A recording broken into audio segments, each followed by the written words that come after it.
AB, spin that shit. Let's go. It's the move. Big Sconey on the groove. New topics every day. What's the news? And we never lose. What's the word gonna choose? And you know we going up. Don't get confused. Baby, it's the move.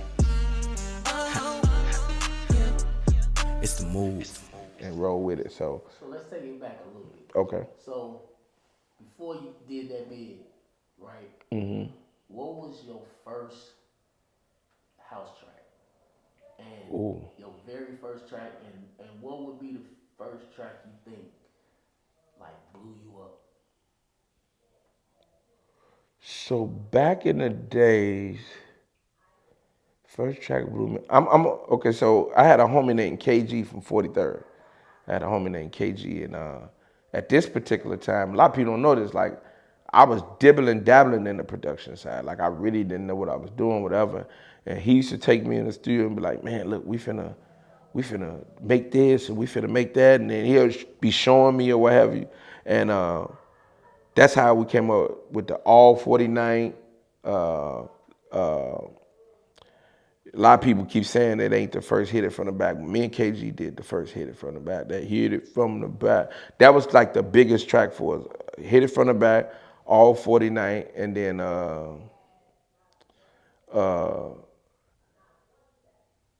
after me and KG kind of like, he really didn't like wasn't doing the tracks and stuff no more. I wanted to take it further. Like I was really, and I did Living That Vulture Life.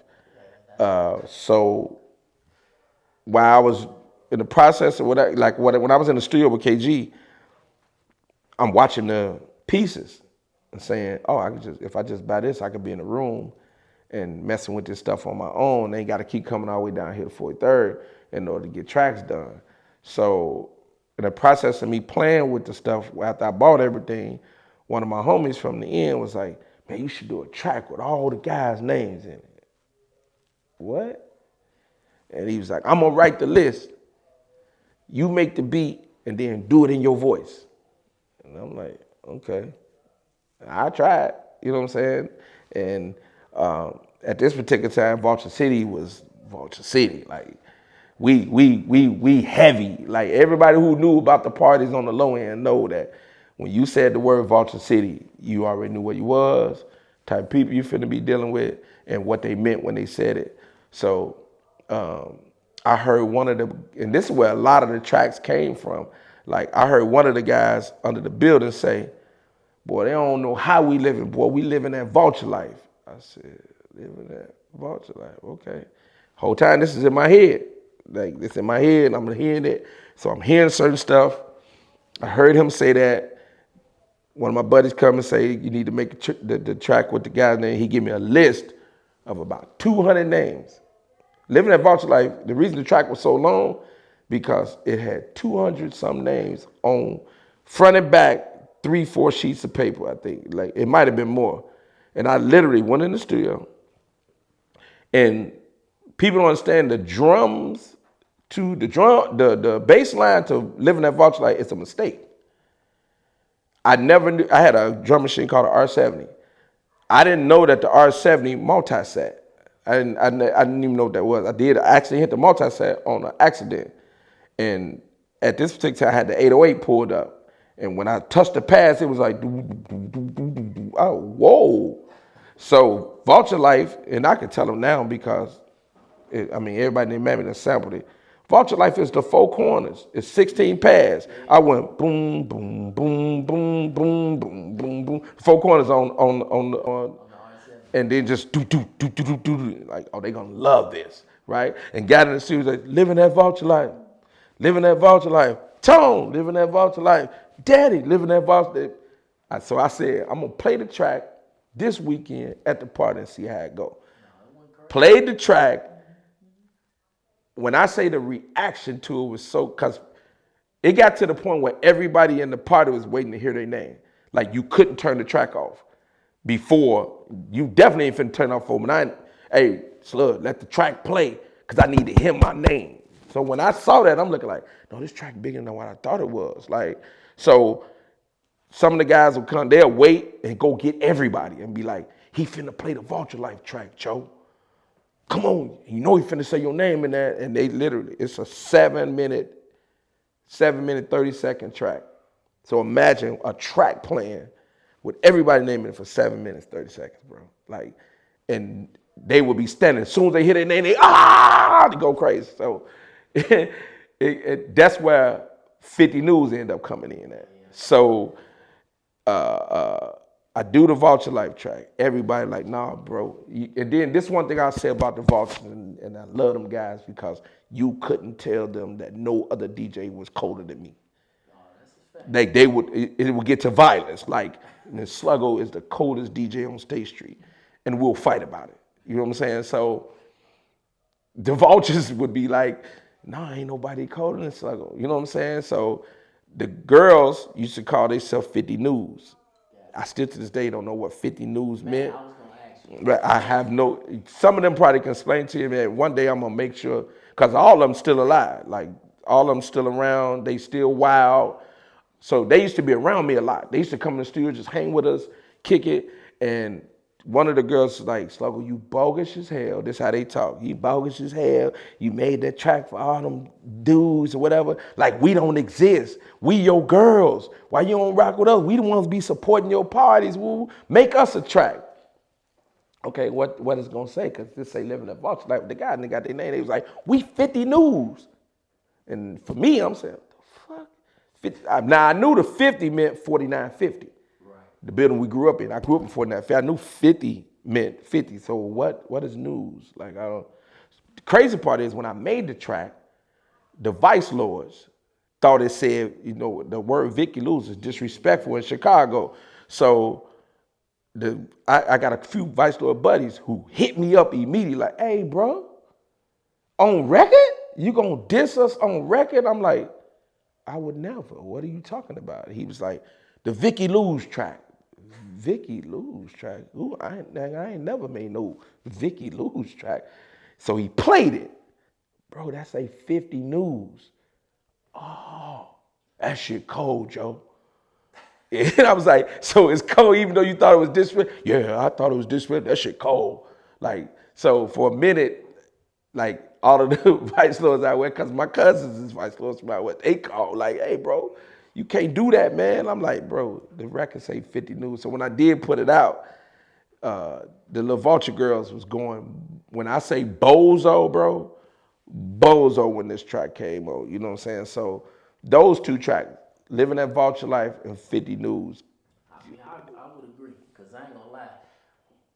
The only thing I knew about 4950, I used to buy weed from that building. As a shorty, right? Vulture. And so when them tracks came out, it's like, oh, that's my weed spot. Yeah. You know what I'm saying? Yeah. And the crazy thing was, man, when the first time I heard Living That Vulture, like, nigga, I wanted to be from 49. Hey, it's crazy you say that because a lot of people's like, here got the crazy part.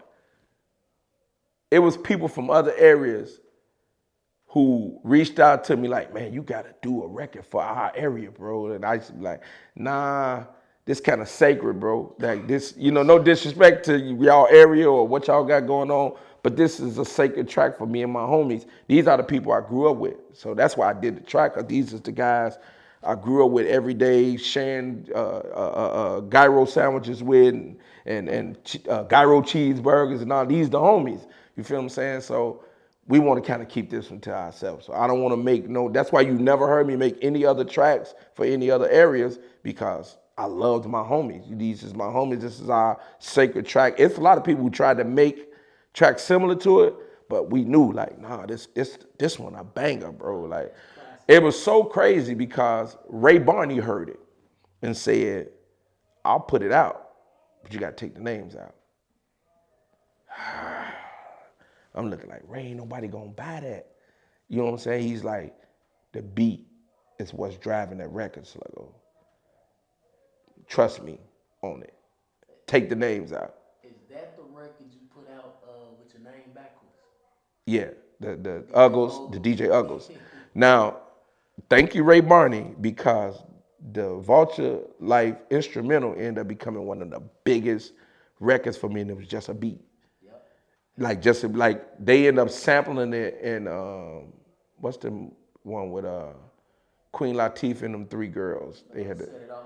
No, Queen Latifah, and there was 3 girls performing. They was like artists. It was a TV show. Queen Latifah was on. You talking about? Fred, girl? Nah, Living Single? nah. It's newer. It's after that. Way after that. Oh,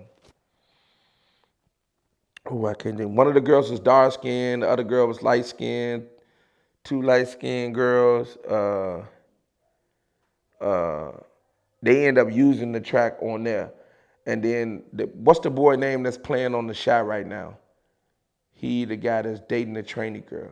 Oh, I don't even know his name. Luke James. That's his name. So Luke James ended up doing him and I don't know if y'all know Cosign from the interns. They was the interns at the time, him and 2.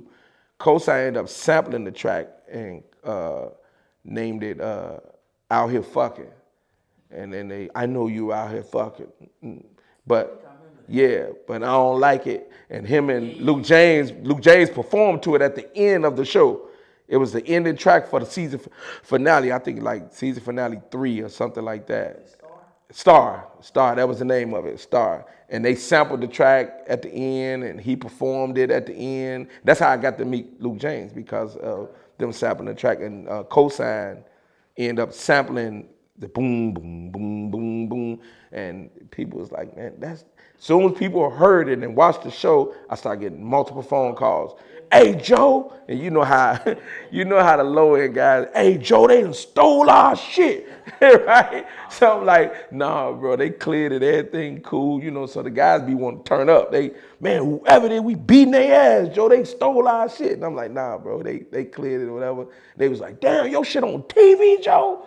Man, you gotta understand, for the area to hear a track that had their name in it on national TV, they losing. Nick Vulture City is on TV, boy, we gone. So, I've always loved being around the homies and watching the excitement in their faces, just be like, man, we gone, Joe. And I used to be like, yeah, we doing all right. You know what I'm saying? Everything cool, but yeah, that Vulture Life and 50 Dudes was one of my 2 first breakout records. You know what I'm saying? So, and I've had quite a few since then. I've had records break out, especially the Wouldn't You Like to Be a Hoe.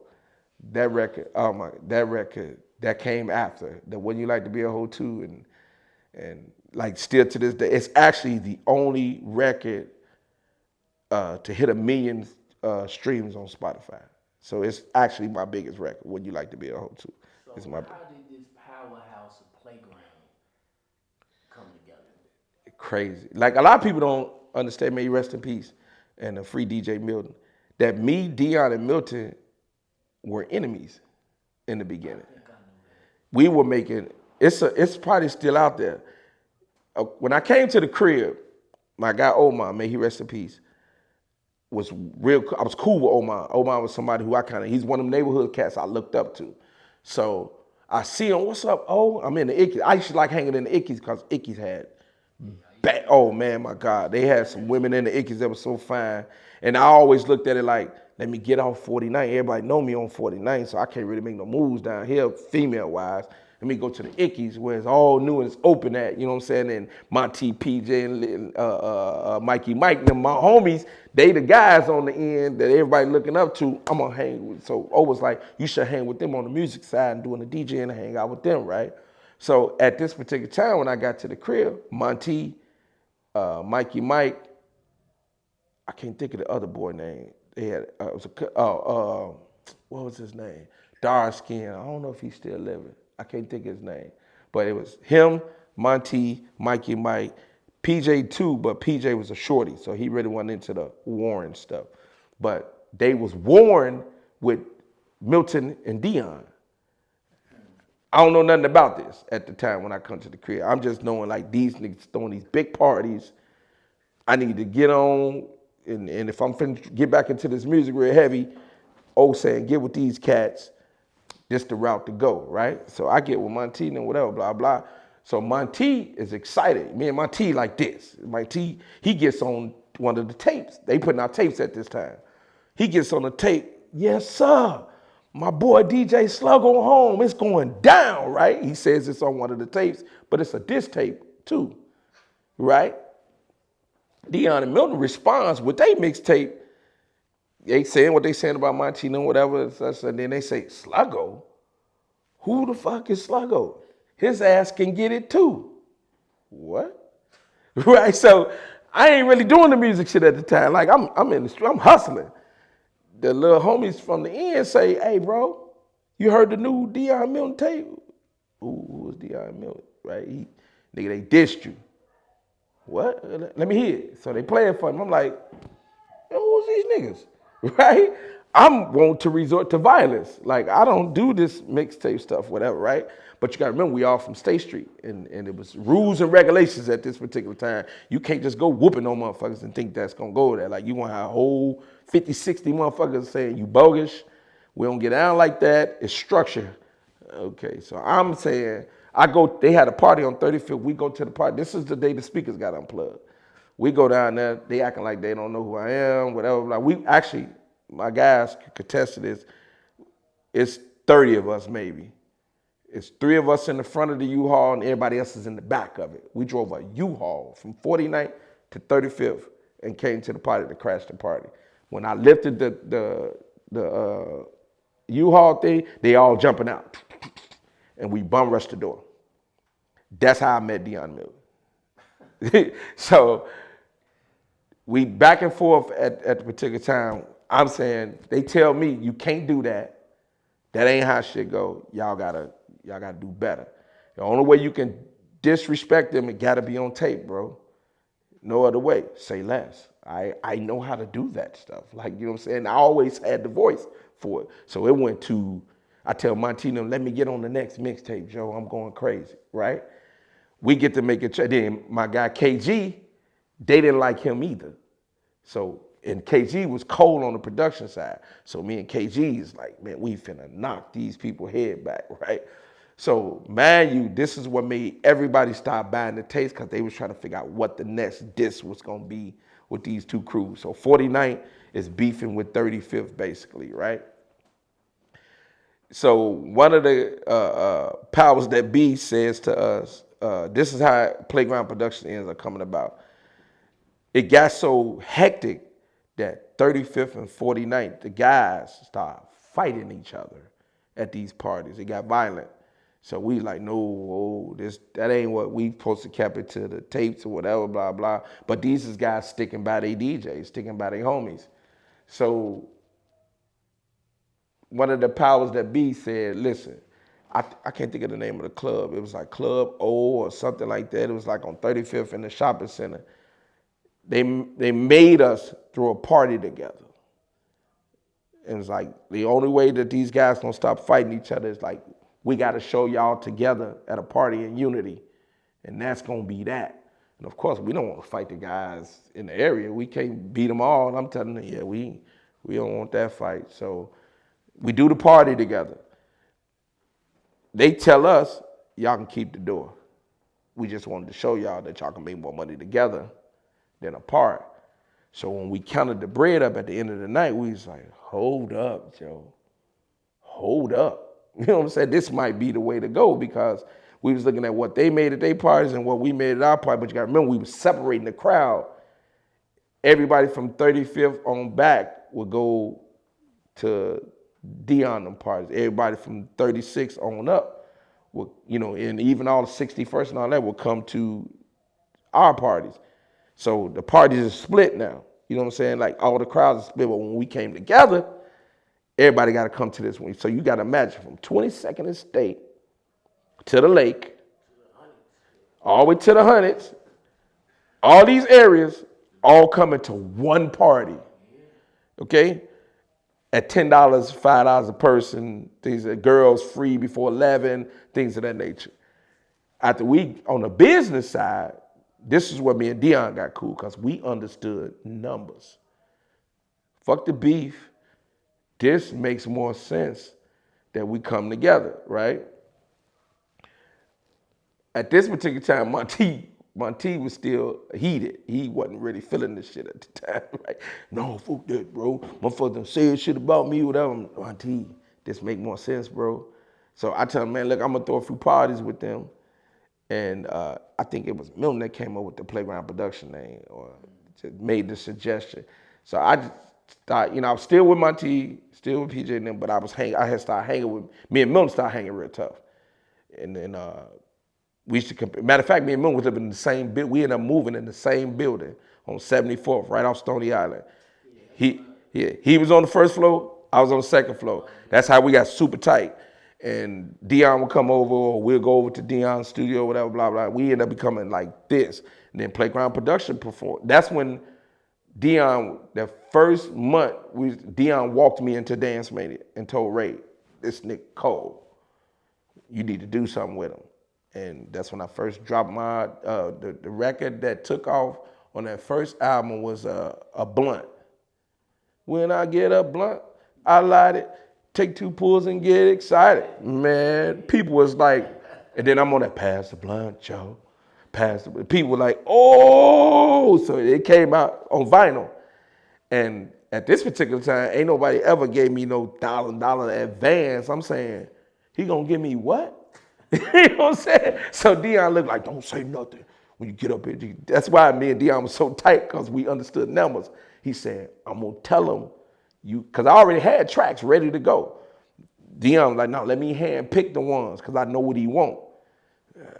No, I want to bring this out. He's like, you thinking that hood shit. I'm telling you what's gonna work with the other people in other areas. I'm like, cool, all right. Now we fought about a Blunt. He didn't even want that record on there. I'm like, nah, nigga, that's going on now. You know what I'm saying? Like, you pick the other 5, but this record going on now. Take me to Ray Bonnie, we talk. Ray didn't even, Dion had so much power at Dance Mania that Ray didn't even listen to the records. He was like, he called? Yeah. You vouching for him? Yeah. Cut the check. He cut the check. We get outside. I got the $1,000. Dion like, you gotta give me 2, Joe. Damn, Joe. Okay. Cause you gotta understand, I'm looking like, a nigga just paid me for some shit. I would have gave Ray them records for you putting it on vinyl. I'd have gave them to him for the free, to be honest with you. So Ray, if you ever see this, you could have got the records for the free. But listen, I would have gave him the records for the free because I always wanted to see my name on vinyl. I used to go in the record store and be like, one day, my name is gonna be on one of these motherfucking records. You know what I'm saying? So I'm leaving that building saying, in exactly 30 to 60 days, my dream finna come true. I'm finna be able to see my name on vinyl. You ain't gotta pay me for that. You know what I'm saying? So I get Dion money, whatever, blah, blah. I get the 800, I get to the crib. My mom's ain't believing somebody gave me $800 for some music. I'm telling you, this is crazy, right? And I say, and he's saying when the record sell, once he make his $1,000 back plus what he spent, I'm gonna get some more money, right? And Ray was true to his word. He hit me up one day and was like, your first 2,000 copies gone. What? I'm saying, so what I get, right? I'm thinking all about money. So do I get anything off that? He's like, yeah, I gotta cut you another check, but I want to get your permission to press up another 2,000. Man, you don't need my permission for that. You know what I'm saying? Am I gonna make some money off of that? Yes. He started telling me the numbers. Say less. Yes. Drop as many of them as you please, right? So I hit Dion like, man, Ray say I sold out. He's like, all right, well, you got your relationship with him now, you good. And from that point on, I used to go see Ray, and you know, Ray had this script every time either one of us came through the door. Hey, Slugo, it's your year, baby. You know you the man, right? You know you the man. I was like, hell yeah. I know I'm selling records. But one day I've been sitting in the office with him, Funk come in there. This is when he introduced me to Funk. He says the exact same words he just said to me 30 minutes ago to Funk. Funk, what's up, Charles? You know you the man, right? You know you the man. This your year, baby. I used to be looking like, he telling everybody this. Yeah. So I'm feeling special, thinking I'm the man up here at this label. But, hey, man, Ray Barney, hey, nobody can ever in life say nothing negative to me about that man. That man single-handedly built the ghetto house world, bro. Like, he took the chance with his own money out of his own pocket to put them records out, bro. And I wouldn't be the DJ Slugo I am today if it weren't for Dance Mania. Anybody who didn't get a record out on Dance Mania, I dread for you, bro, because that's a iconic label, bro. Iconic. You know what I'm saying? And it's a lot of people who missed their boat getting a record out on Dance Mania.